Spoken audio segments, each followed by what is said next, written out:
আজকের এই মাহফিলের প্রধান আকর্ষণ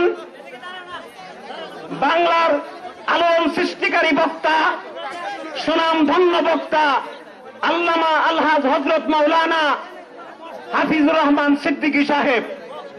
আলহাজ হযরত মাওলানা হাফিজুর রহমান সিদ্দিকী সাহেব হযরতকে ওনার মূল্যবান বক্তব্য পেশ করার জন্য সবিনয় অনুরোধ করছি। হযরতকে ওনার মূল্যবান বক্তব্য পেশ করার জন্য সবিনয় অনুরোধ করছি।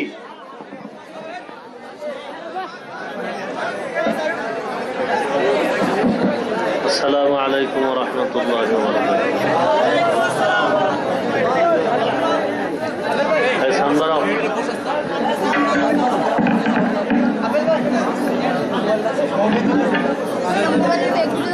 আলহামদুলিল্লাহ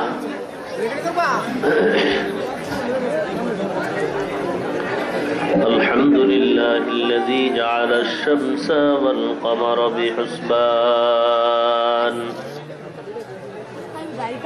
والنجم والشجر يسجدان وفضل زمانا على زمان كما فضل مكانا على مكان وإنسانا على إنسان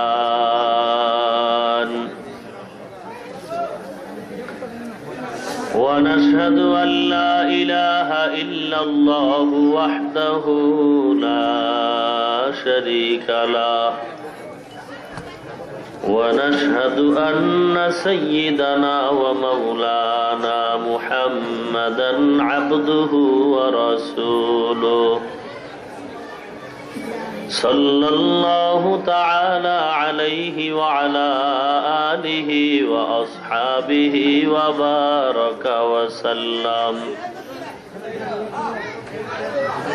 وبارك وسلم تسليما كثيرا كثيرا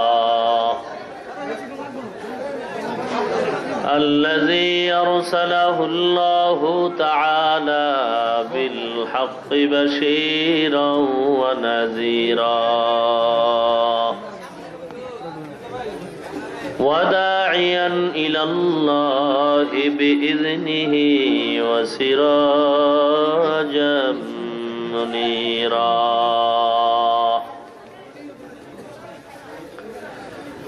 أما بعد فأعوذ بالله من الشيطان الرجيم بسم الله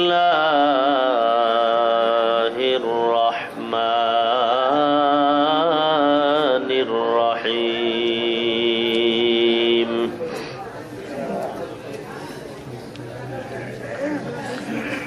فاذكروني أذكركم واشكروا لي ولا تكفرون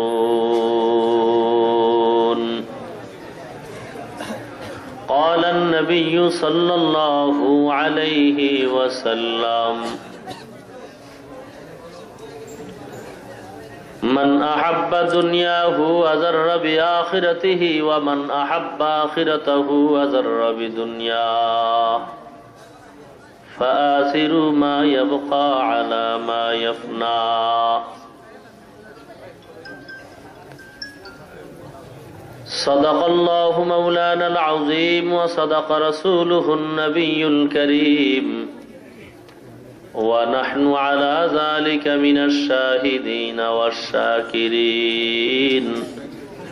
والحمد لله رب العالمين درود شریف پڑھی اللهم صل على محمد وعلى آل محمد كما صليت على إبراهيم وعلى آل إبراهيم إنك حميد مجيد اللهم بارك على محمد وعلى آل محمد كما باركت على إبراهيم وعلى آل إبراهيم আর মোহাব্বতে বলেন বালাগাল উলা বিকামালিহি কাশাফাত দুজা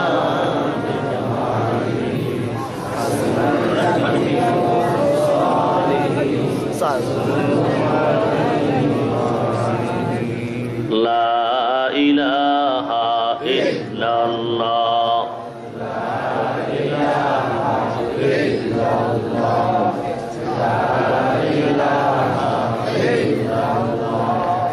لا إله إلا الله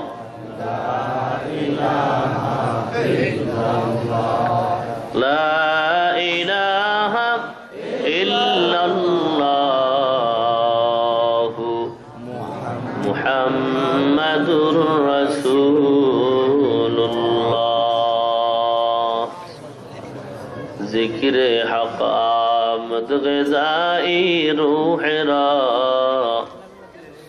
مرحم آمد دل مجروح را دل جو خالی یاد حق سے اے جوا کھانا شیطا ہے دل بے غما سنگ دلاز سیق لیلا پاکے کون سینباتی گے محبت چاکے کون لا الہ الا اللہ لا الہ الا اللہ لا الہ الا اللہ لا الہ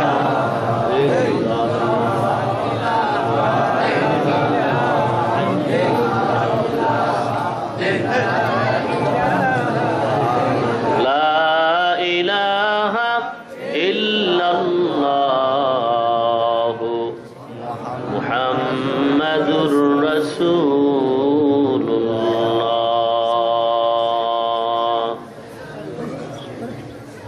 سبحانك لا علم لنا إلا ما علمتنا إنك أنت العليم الحكيم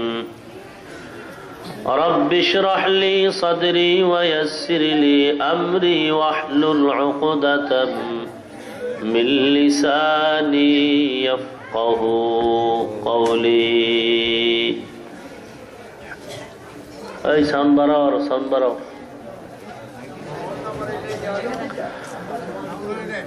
গোপীনাথপুর আতিকুন্নেসা বিবি বড় মসজিদের উদ্যোগে আয়োজিত অধ্যকারে মাহফিলে উপস্থিত মোহতারাম সম্মানিত সভাপতি, প্রধান অতিথি, বিশেষ অতিথি বৃন্দ, মুআজ্জাজ ও মুকাররম হযরত উলামায়ে কেরাম, দূর দূরান্ত থেকে আগত আল্লাহ পাকের আশিকিন, জাকিরিন, শাকিরিন, মুহিব্বিন, মুরব্বিয়ান, আওয়াম, কলিজার টুকরা আমার সমবয়সী যুবক বন্ধুগণ, স্নেহের ছোট ভাই, পর্দার আড়ালে অবস্থানরত শ্রদ্ধেয়া সম্মানিতা মা ও বোনেরা, রব্বুল আলামিনের দরবারে লাখ কোটি শুকর ও সুজুদ যে আল্লাহ রব্বুল আলামিন অত্যন্ত দয়া করে, মায়া করে, ভালোবেসে, মহব্বতের সাথে কোরআন ও হাদিসের এই আলোচনা শুনবার জন্য বেহেশতের বাগান এই সুন্দর মজলিসে দুনিয়ার সমস্ত ঝামেলা থেকে হেফাজত করে 10 মায়ের 10 সন্তানকে আপন হয়ে একই জায়গায় জুড়ে মিলে বসার তৌফিক দান করেছেন। এজন্য রব্বুল আলামিনের দরবারে শুকর আদায়ার্থে মুসলমান হিসেবে ঈমানের আওয়াজকে উঁচু করে এক আওয়াজে উচ্চ কণ্ঠে সকলেই কালিমাতুশ শুকর উচ্চারণ করি, আলহামদুলিল্লাহ। লক্ষ কোটি দরুদ ও সালাম সৈয়দুল মুরসালিন, রহমাতুল লিল আলামিন, শফিউল মুজনিবিন, খাতামুন নবিয়্যিন, সৈয়দুস সাকালাইন, ইমামুল মুরসালিন, শফিয়ে আযম, রাসূল আকরাম, রহমতে আলম, হাবিবে কিবরিয়া, আশরাফুল আম্বিয়া, সৈয়দুল আম্বিয়া, शफीअ महशर साक़ी कौसर आक़ाए नामदार मदीना का ताजदार आफताब नबूवत फ़ख्र मौजूदात सय्यदुल मखलूक़ात हज़रत मुहम्मद रसूलुल्लाह सल्लल्लाहु अलैहि वसल्लमेর উপর সর্বোপরি শুকর যে আল্লাহ পাক এই মুসিবতের মধ্য দিয়ে হাজারো প্রতিকূলতাকে উপেক্ষা করে দেশের এই অস্থিতিল পরিবেশের মাঝে নিরাপদে আল্লাহ বেহেশতের বাগানে কবুল করেছেন। এজন্য আরেকবার শুকর আদায় করি আলহামদুলিল্লাহ।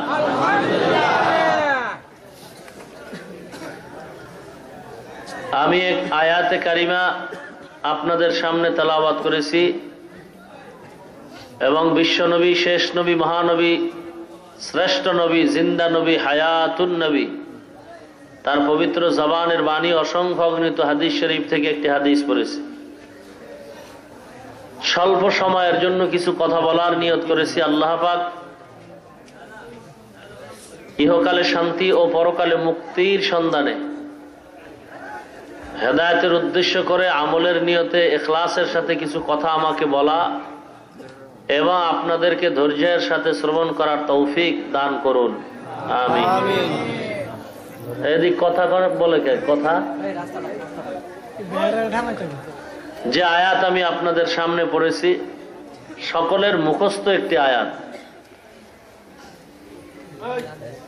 যারা নামাজ পড়েন তাদের ব্যাপারে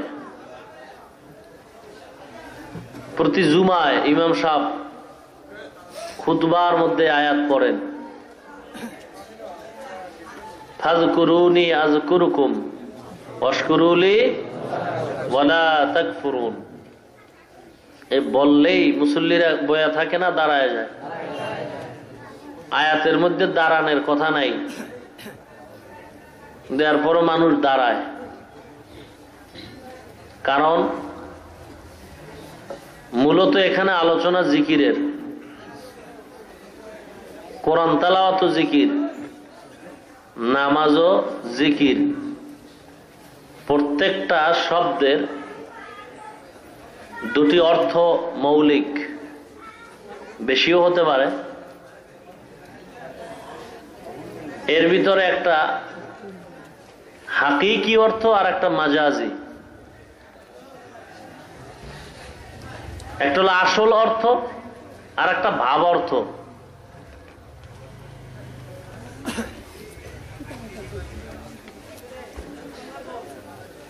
তাফসীরের আলোকে একটা মূলনীতি হলো যতক্ষণ পর্যন্ত হাকিকি তরজমার উপরে কথা বলা যাবে ততক্ষণ মাজাজি তরজমা নেওয়া যাবে না।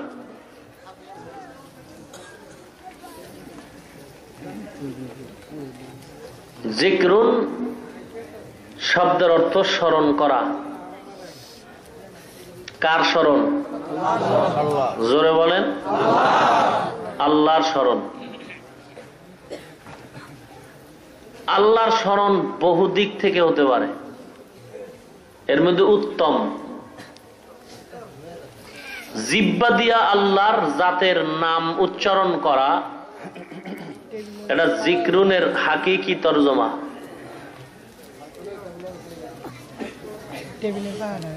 এই জিকিরের শব্দটা দিয়া বিভিন্ন আয়াতে মাজাজি তরজমাও উল্লেখ করা হয়েছে। যেমন জিকিরের এক অর্থ হলো নামাজ, জিকিরের এক ব্যাখ্যা হলো কুরআন তেলাওয়াত। আফজালুল জিকরি তেলাওয়াতুল কুরআন। নামাজকেও যেহেতু জিকির বলা হয়েছে, তেলাওয়াতে কালামকেও যেহেতু জিকির বলা হয়েছে, ইমাম সাহেব, খতিব সাহেব যখন খুতবার এই শেষে আয়াত পড়ে, তো আল্লাহর স্মরণের ভিতরে ইমানের পরে যেহেতু নামাজের স্থান, অতএব নামাজের মাধ্যমে আমরা আল্লাহকে স্মরণ করব। এজন্য এই আয়াত পরেই মানুষ দাঁড়ায় যায়। ফাযকুরুনি আযকুরুকুম ওয়াশকুরুলি ওয়ালা তাকফুরুন। এখানে কয়েকটা পয়েন্টের উপরে আলোচনা হয়েছে। এক তো জিকির, এরপরে আসছে শকর। জিকিরের বিপরীত, শকরের বিপরীত, কৃতজ্ঞতার বিপরীত অকৃতজ্ঞতা। ফাযকুরুনি আযকুরুকুম ওয়াশকুরুলি ওয়ালা তাকফুরুন। ফাযকুরুনি আযকুরকুম এর উপরে কিছু কথা, এরপরে আলোচনা ওয়াশকুরুলি ভিন্ন। আল্লাহ পাকের জিকির কেন জিকির? এটা একটা ঔষধ, এটা একটা ঔষধ। ঔষধ লাগায়, ঔষধ দরকার হয় রোগীর জন্য, ঔষধ দরকার রোগীর জন্য।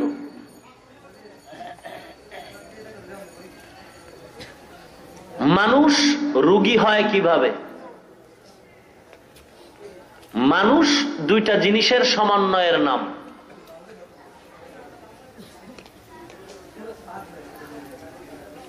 একটা হলো বাহ্যিক দেখা যায়, আর একটা দেখা যায় না। দোনোটাই মানুষত্বের জন্য খুবই প্রয়োজন। এটা হলো শরীর, আর একটা হলো আত্মা।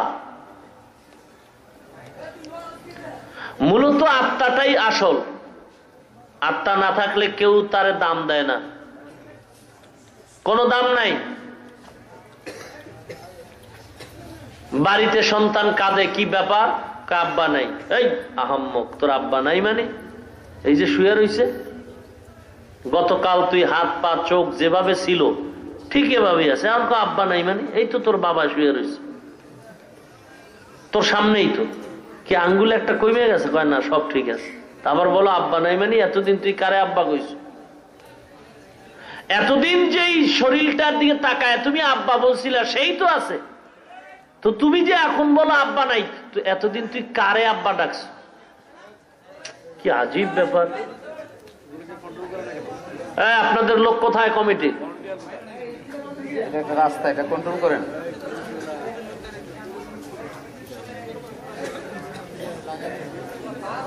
এতদিন তুমি আব্বা ডাকছো কাকে, এখন বলো আব্বা নাই? हकीकत से तो दुनिया बेखबर है, दुनिया की नुमाइश पर नजर है। हकीकतेर तुम्हार खबर नहीं, मारिफत ले दौड़ो। शरीयतरा मुकद्दम दार अकनू, মারিফত আজ শরীয়ত নিসতে বেরু। হে আল্লাহর গোলাম, তুমি ছানা খাইতে চাও, মাখন খেতে চাও, ঘি খেতে চাও,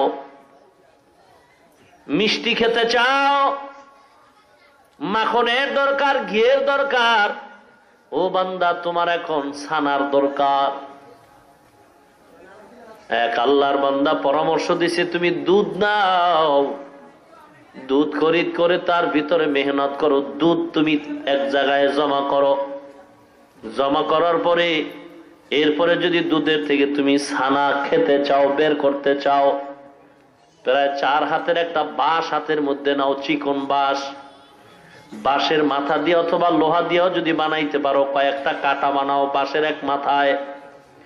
এরপরে চরখার মতো তুমি বাঁধো, আঙ্গুলের মতো এভাবে ফাঁক করে এরকম একটা চরখা বানাও। এরপরে বাঁশের মাজার ভিতরে একটা রশি লাগাও, লাগায় 2 হাত দিয়া টানবা, দুধের মধ্যে মেহনত করতে থাকো।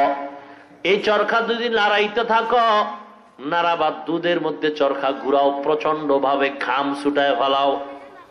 এক সময় দেখবা ওই দুধের মধ্যে মেহনত করতে করতে করতে করতে মাখন বের হয়ে গেছে, ছানা বের হয়ে গেছে, ঘি বের হয়ে যাবে। এই আল্লাহর গোলাম, এই দুধের মাধ্যমেই ছানা আসবে। যদিও তুমি দুধ দেখতেছো, ভেতরে মাখন দেখা যায় না।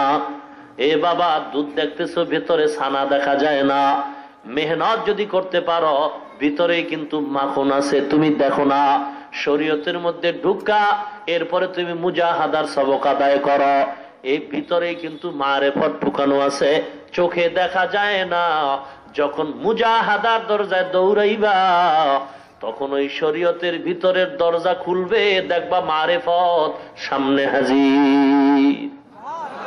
শরিয়াতরা মুকদ্দম দার আকনু মারেফত আজ শরিয়াত নিস্তে বেরু।